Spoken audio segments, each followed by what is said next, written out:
Sir வாங்க sir. Sir வணக்கம் sir. இங்க நான் தலைப்பு பெரிய தலையா இருக்கீங்க. டெல்லி நீதிமன்றத்தோட தலையில இறக்கி பாக்குறீங்க. நீதிமன்ற பெரிய தலையா இறக்கி இருக்கீங்க. அண்ணா விஷுவல் தெரிஞ்சப்பா பெண்கள் நலன் கருதி சாட்டையடி போராட்டம் மிக பிரமாதமா எந்த அரசியல்வாதியும் செய்யாத சாதனையை செஞ்சிருக்கீங்க. ஆனா இதை கிரிட்டிசைஸ் பண்றாங்க. ஐயா சாதனை எல்லாம் எது இல்லைங்க ஐயா. என்னோட ஆள் மனதிலிருந்து வந்ததை நான் செஞ்சிருக்கிறேங்க ஐயா. அந்த பாதிக்கப்பட்ட பெண்ணினுடைய ஒரு சகோதரனை நினைச்சுங்க ஐயா. அரசியல் தலைவராக பார்க்குறீங்க. அந்த பாதிக்கப்பட்ட பெண்ணுடைய சகோதரனை நினைச்சிங்கன்னா யாரும் தப்பாக பார்க்க மாட்டாங்க. அரசியல் தலைவராக பார்த்தா நம்ம அரசியல் பிடிக்காதவங்க 2 பேர் கிரிட்டிசைஸ் பண்ணுவாங்க, எதிர்கட்சி நண்பர்கள் பண்ணுவாங்க. அதனால் அரசியல் தலைவராக பார்க்காதீங்க, பாதிக்கப்பட்ட சகோதரியினுடைய அண்ணனாக பாருங்கள். அப்படி பார்த்தீங்கன்னா பார்வை மாறிடுங்கண்ணா. ஆனால் கேளுங்கண்ணா அண்ணா, இதை நான் வரவேற்கின்றேங்கண்ணா. காரணம், நம்முடைய செய்தியாளர் சந்திப்பில் அதை பற்றி நம்ம ரொம்ப தீர்க்கமாக பேசணும். இந்த எஃப்ஐஆர் என்பது இது ஒரு மேனிப்புலேட்டட் ஸ்டேட்மெண்ட்டு. அவங்களுடைய மனதிலிருந்து வந்திருக்கக்கூடிய கருத்தாக இது தெரியவில்லை.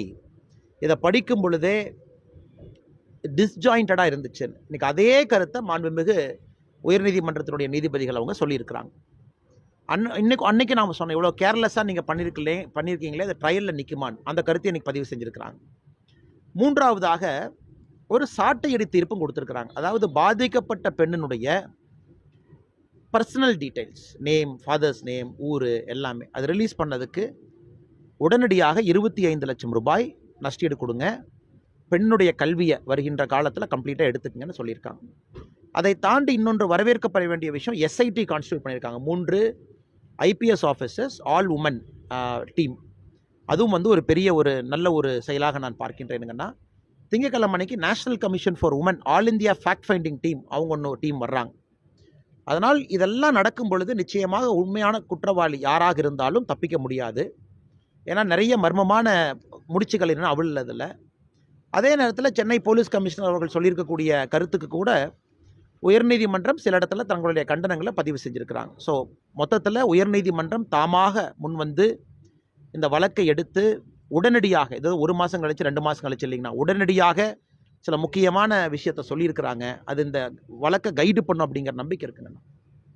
அதே போல் நீங்கள் சாட்டையடி போராட்டம் பண்ணது ஒரு கவன ஈர்ப்பு, அதாவது மீடியாவோட அட்டென்ஷனுக்காக தான் நீங்கள் இந்த மாதிரி பண்ணியிருக்கீங்க. நான் தான் ஏற்கனவே சொல்லிட்டேங்கண்ணா, நீங்கள் அரசியல் தலைவராக பார்க்காதீங்கண்ணா, அந்த பொண்ணுனுடைய சகோதரனாக பாருங்கள். அவ்வளோதான். ஆழ்மனதிலிருந்து வரக்கூடிய ஒரு கோபம், ப்ரைமல் ஆங்கர்னு சொல்லுவாங்க. எல்லாருக்குமே ஆழ்மனதில் ஒரு கோபம் இருக்கும். சிஸ்டம் ஃபெயில் ஆகும்போது யார்கிட்ட போய் சொல்லுவீங்க? சிஸ்டம் ஃபெயில் ஆயிடுச்சு. நேர்மையாக இருக்கக்கூடிய, நடுநிலையாக இருக்கக்கூடிய காவல்துறை நடுநிலையாக இருந்தாங்களா? இல்லை. எஃப்ஐஆர் வெளியே வர்றதுக்கு வாய்ப்பே இல்லை. எஃப்ஐஆர் எப்படி வெளியே வந்துச்சு? கண்காணிப்பு பட்டியலில் இருக்க வேண்டிய ஒரு மனிதன் இலவசமாக ஒரு தார்காரை வச்சு ரோம் பண்ணிக்கிட்டு இருக்கான். அமைச்சர் பெருமக்களே வீட்டில் போய் உணவருந்துற புகைப்படத்தை பார்க்குறோம். சிஸ்டம் கெட்டு போச்சு. சிஸ்டம் கெட்டு போச்சுன்னா உங்கள் கையில் என்ன இருக்குங்கண்ணா? போராட்டம் பண்ணணும்னு சென்னையில் தமிழிசை சவுந்தரராஜன் அக்கா தலைமையில் குழு அமைச்சிங்கன்னா கைது பண்ணி உள்ளே அடைச்சி வைக்கிறாங்க. பேசுவதற்கு எங்கள் கருத்து சுதந்திரம் எங்கே இருக்குங்கண்ணா? எந்த வழிகளுமே உங்களுக்கு இல்லையே. அதனால்தான் இது எடுக்க வேண்டிய கட்டாயம். நாம் இதை ஒரு வேள்வியாக, தவமாக எடுத்திருக்கின்றோம். இது அரசியல் தலைவர்னு பார்க்காதீங்க. ஏற்கனவே சொன்னது போல் பாதிக்கப்பட்ட அந்த சகோதரியினுடைய அண்ணனா பாருங்க. டெல்லி செல்லும் நோக்கம் அண்ணன் நாளைக்கு all India level state president's meeting ஐயா, மெம்பர்ஷிப் டிரைவர் ரொட்டீன் மீட்டிங். ஆமாம். திருமாவளவன் என்ன சொல்லியிருக்காப்புலன்னா, இந்த மாதிரி நீங்கள் ஆல்ரெடி அரசு உடனடியாக ஒரு தடவை கைது பண்ணியிருக்கு. அதனால கைது பண்ணாடி திருமாவளவன் தமிழ்நாட்டில் தான் இருக்காரா இல்லை ஆகாசா மாதிரி ஒரு நாட்டில் வாழ்றாரான்னு எனக்கு சந்தேகமாக இருக்குது. தமிழ்நாட்டு மக்கள் எல்லோரும் இதை பார்த்து என்ன நடக்குது, என்ன வழக்கு, என்ன நடக்குது, எதுவுமே நடக்கலை, எஃப்ஐஆர் லீக் ஆயிடுச்சு, அந்த பெண்ணினுடைய ப்ரைவேட் டீட்டெயில்ஸ் வெளியே வந்துருச்சு, இவ்வளோ பேசிகிட்டு இருக்கோம். திருமாவளவன் புதுசாக ஒரு தீவு கட்டி அதில் ரிப்பப்ளிக் ஆஃப் தமிழ்நாடுன்னு பேர் வச்சு உள்ள உட்காந்துருப்பாராட்டிருக்கு. எனக்கு அவரை பிடிக்கும் தலைவராக. ஆனால் சமீபத்தில் அவர் பேசக்கூடிய கருத்துக்கள் எதுவுமே எனக்கு பிடிக்கலிங்கண்ணா.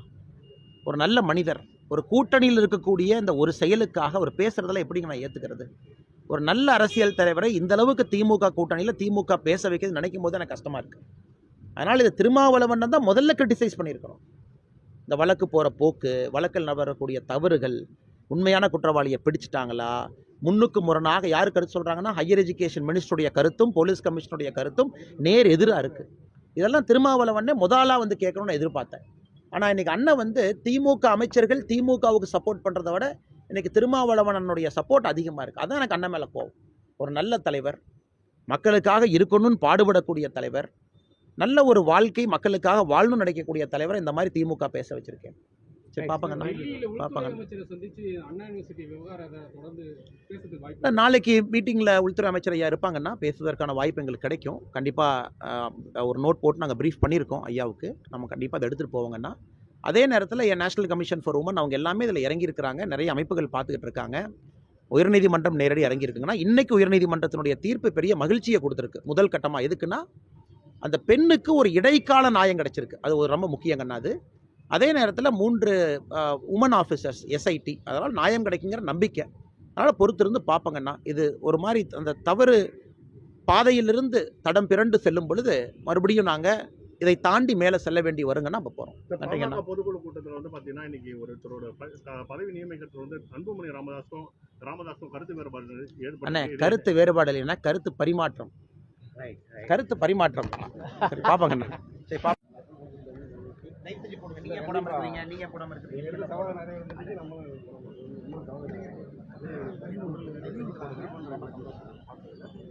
எனக்காக நீங்கள் செருப்பு போடணும். நான் போடாமல் இருக்கேன். ஓகே